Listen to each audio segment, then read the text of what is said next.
The GPT 4.1 just dropped, and it's officially the best OpenAI model out there right now. It's also the last major update before GPT-5 launches. The thing with the GPT-4 family is that it's already massive, and OpenAI usually takes a while to polish each new model. So who knows when GPT-5 will be really finished? Probably not until GPT-6 comes along. The real question is, should you hold off for GPT-5 or just dive into GPT-4 and become an AI expert right now? What's the deal about the GPT 4.1? You might be wondering, wait, what about 4.5? Right, the naming is confusing. Even though 4.5 came out first, 4.1 is actually more advanced in a bunch of ways, especially for developers and big companies. OpenAI released 3 versions: GPT 4.1, 4.1 Mini, and Nano. They are only available through the API, and they have a huge 1 million token context window. That's enough space to swallow around 3,000 pages of text at once. For comparison, 4.0 only goes up to 128,000 tokens, which is already pretty big, but 1 million is in a whole other level. It also puts OpenAI on par with Google's Gemini models for handling really long text inputs. This is huge for anyone needing to analyze entire code bases, tackle massive legal docs, or search through huge knowledge bases. But it's not just about how many tokens GPT 4.1 can handle, it's also been tuned for real-world tasks, especially coding. According to OpenAI, 4.1 outperforms the older GPT-4 versions, including 4.0 and the preview 4.5, on a whole list of tests. In fact, it's so good that OpenAI decided to retire 4.5 altogether in favor of 4.1. GPT 4.5 was only a few months old, but they're giving developers until July 2025 to switch before it disappears from the API, and eventually from the user interface too. That said, 4.1 still can create images. Only 4.0 can do that. It also doesn't have a built-in memory feature or anything fancy like Canvas, so you might still need to juggle 4.1, 4.0, and occasionally 4.5, depending on what you're doing.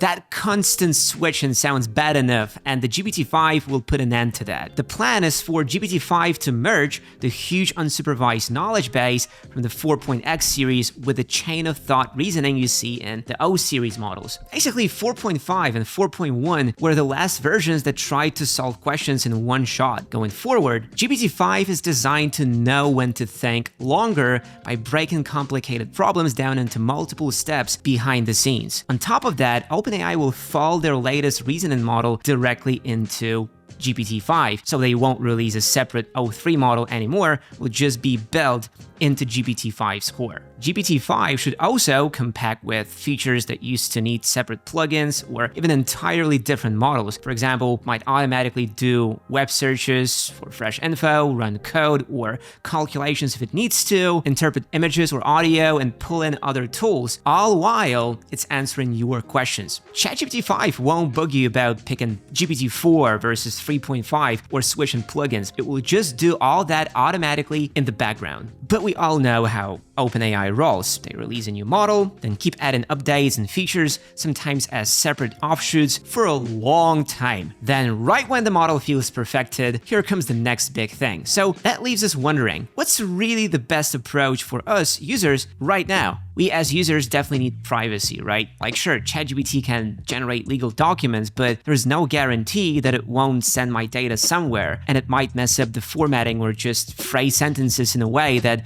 would expose me to liabilities. I've been playing around with Symphony for a few weeks now, and I'm really impressed by how it takes the usual legal nightmares, endless paperwork, back and forth with lawyers, surprise costs, and turns them into just a few clicks. One of my favorite things about it is how fast it works. What used to take me days or even weeks can now be done in minutes. And Symphony isn't locked into one region or set of laws. If you are moving your business from California to New York, or even to another country, it's got your back. It pulls info from a massive library of regulations, so you're much less likely to miss any important legal points. And with 24/7 support, I don't have to sit around waiting for someone in a different time zone to show up and help me. Business formation, trademarks, and compliance docs, Symphony does them all. I don't have to bounce between different providers, need an NDA in a hurry. No problem. Looking to build a partnership agreement?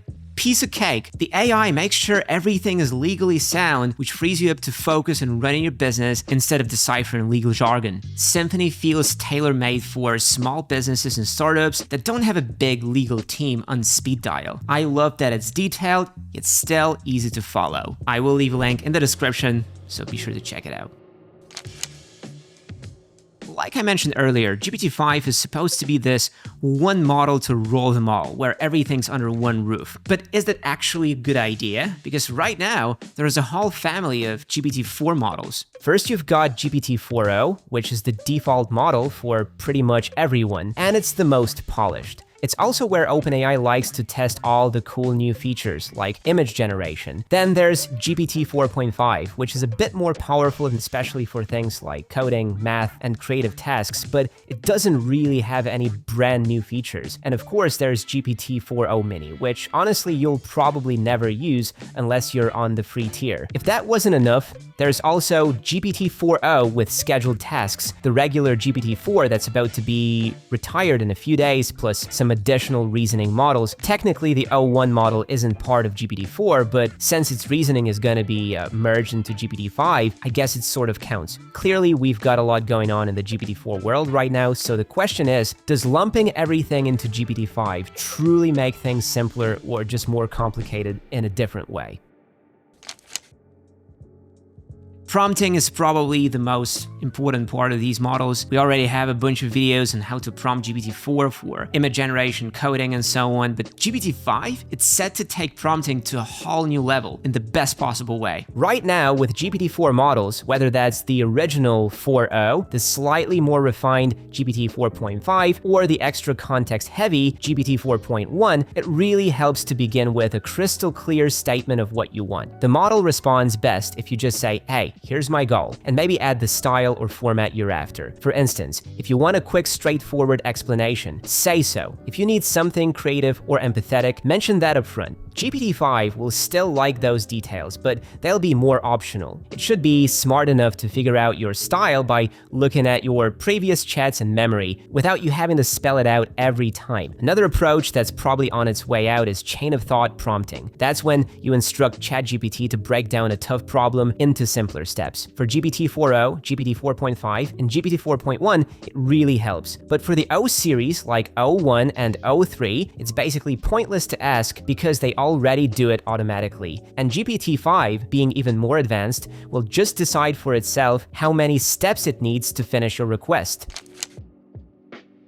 Then there is context. I always say you should give the model as much info as possible about your audience, your goals, your intentions, everything. Even with custom instructions, it's still good practice because those instructions aren't perfect. They can glitch or mess things up if you forget to adjust them. So for all GPT-4 models, context is super important. But with GPT-5, you might not have to do that anymore. ChatGPT already peeks at past conversations and remembers certain things, and GPT-5 is going to take that even further. So for repetitive tasks, you won't have to repeat the same details every time. You'll just check its memory and do the same thing you asked before. And what about commands like search the web or format this like a list? They are useful at the moment, but they might not matter much once GPT-5 rolls around, at least for web searches. Right now, web searching for GPT-4.0, GPT-4.5, or GPT-4.1 is possible, but for O1, you have to turn on deep research every time you want fresh info. That can take forever, like 5 to 15 minutes. GPT-5 will probably just have web search built in and running by default, kind of like Google's Gemini. It'll always have an internet connection no matter what you're doing. And then there's the knowledge cutoff. ChatGPT is basically living in the past. It stopped learning new stuff in October 2023.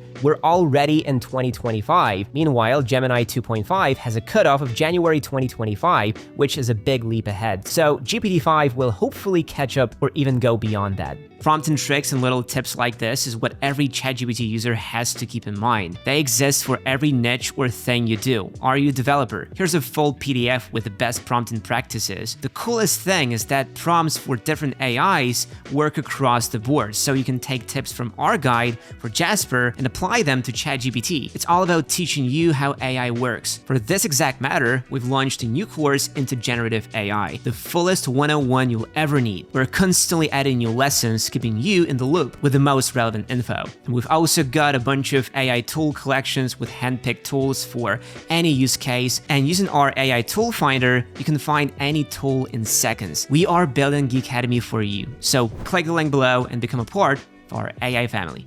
Finally, the quality of the responses. GPT-4.0 might be super versatile, especially if you enable web access, but it's easy to spot that AI style in its writing. GPT-4.5 is better at hiding its patterns, but they're still there if you know where to look. The O1 models are even more natural, though they still have some tells. So I'm really hoping GPT-5 will be next level creative, less predictable, more surprising. ChatGPT definitely needs a boost in creativity and uniqueness. With GPT-5, you probably won't need to edit much at all, like maybe just tweak a word or two and you're done. That's the dream anyway. General writing has always been ChatGPT's strong suit. It's been good at that from the start. But image generation, we only got a big boost in that department a few weeks ago with the 4.0 model, and while it's pretty impressive now, it's still not perfect. That's exactly where GPT-5 is expected to step in. The core engine for creating images probably won't change much, so don't expect a massive leap in quality overnight, but we might get more control over the final look. Maybe something like a built-in menu for resolution and aspect ratio, kind of like Midjourney, instead of typing that info into prompt every single time. Right now, the images 4.0 can produce are already fantastic. It feels supernatural the way it blends text and visuals. For instance, if you need a photorealistic landscape, a stylized painting, or even a detailed infographic, all you have to do is describe what you want and ChatGPT will whip it up. It's also great with references. You can upload an existing image or a sketch, and it'll adapt, redraw, or edit it in new styles pretty easily. It's surprisingly good at keeping multiple characters, objects, and little details consistent through tons of revisions. You can even highlight a specific area you want changed, say what you want there, and the AI updates it on the fly. We've actually used this to generate a thumbnail for our channel's latest video about Sam Altman. Just fed a few images to ChatGPT and it stitched them together perfectly. If you want to create images with ChatGPT right now, you can just say things like generate or draw or create an image of plus whatever you have in mind. For instance, you could ask for a scene with 10 different people, each wearing unique outfits and standing in different poses, and ChatGPT will try to fit that all into one picture. You can also upload a daytime street photo and tell ChatGPT to make it night or turn it into golden hour and add rain or even remove that weird sign, and it'll handle it. If you need a specific shape, you can mention 16.9 or square, and if you want a more realistic look, throw in terms like photorealistic or even specify a camera and lens. This image generation feature already does things older AI models struggled with, but there are still limits. Sometimes it gets tripped up by really detailed prompts or a lot of text. The resolution may not be super high for professional work, and if you're using a language other than English, the text might look a bit off. GPT-5, on the other hand, should handle text in images better, letting you place bigger sections of text without glitchy spacing or random letters. It'll also be smarter about framing. If you tell it to expand an image instead of cropping, it probably won't cut off anything important. Overall, ChatGPT's image creation is already strong, and GPT-5 will likely make it run even smoother. But if you're hoping Sora will become a part of ChatGPT, don't hold your breath. Sora's built on a totally different foundation, so it's very unlikely it'll make its way into ChatGPT, and let's be honest, OpenAI has pretty much forgotten about Sora anyway. We haven't seen any major updates since it launched.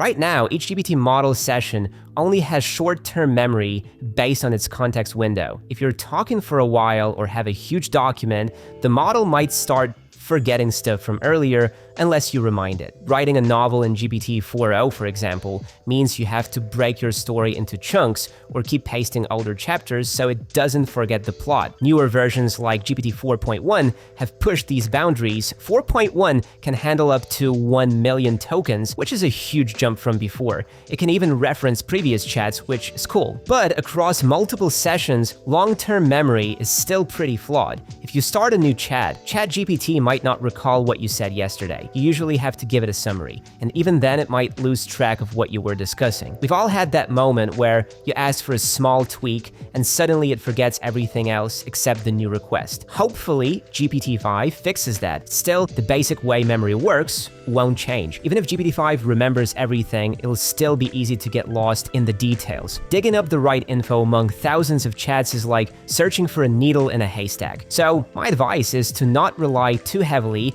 on the new memory at first. It's still good to be explicit about what you need, especially if it's as simple as adding a few more words to your prompt. One last tip, turn off cross-chat memory if you have tons of work chats mixed in with your personal ones. That memory feature is awesome if all your chats are personal because it recalls everything you've told it or asked for. But with work chats, it can get messy. I, for example, juggle a bunch of different work conversations and some of them have nothing to do with each other. All those conflicting details can really confuse ChatGPT, so yeah, better to switch that off unless you're into living dangerously. If you find OpenAI's lineup of models confusing, well, you're not alone. It almost feels like it's meant to be that way. Each model handles different tasks and has its own special features. I've already covered a few highlights in this video, but I haven't even mentioned some of the big deal tools that are still in their early stages. One of them is called Operator. It doesn't just answer your questions. It actually goes onto websites, clicks around, fills out forms, and grabs real-time data. At the moment, it's only available for Pro subscribers in the US, and it's still in beta, so it's hit or miss. Sometimes it's great and can compare prices for things like AirPods on Amazon, Best Buy, and Walmart, or fill out your flight details. Other times it gets stuck or leaves the page half-loaded. Then, you've got scheduled tasks. Basically, you can set ChatGPT to send you a daily weather report, remind you to take a break from work, or even suggest weekly meal plans. It's handy for little routines, but still feels more like fancy to-do list with an alarm than a true personal assistant. When GPT-5 arrives, both Operator and scheduled tasks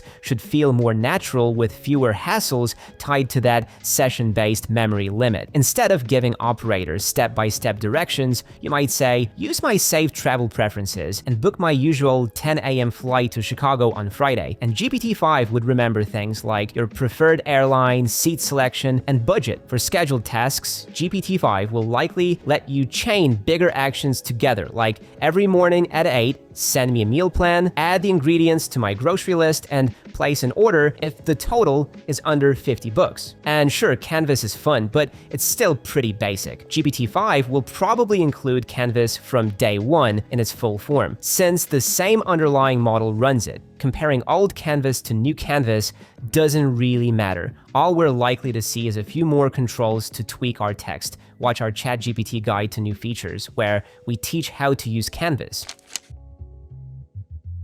Look, guys, I work with files, and for me, multimodality is not just a word, and I'm not happy with multimodality in ChatGPT. On paper, the list looks impressive. Documents, PDFs, images, audio, but in reality, there are tons of limitations. For example, there is no support for videos. No matter if that's a YouTube link or a video file, ChatGPT can do nothing with it. Or take tables with data, like Excel files. You can upload them to 4.0, 4.1, and 4.5, and they will do data analysis. But the O1 model, that would actually provide real, actionable insights, doesn't support anything but text-based images or PDFs. Even cheap DeepSeek can do datasets. Competitors like Claude or Google's upcoming Gemini support way more files, even videos and proper audio. GPT-5 must change that. It'll unite all models under one roof, so the file support should also become unified. I want to be able to upload anything my heart desires and get real results. Data analysis, photo editing, writing, image analysis, video understanding,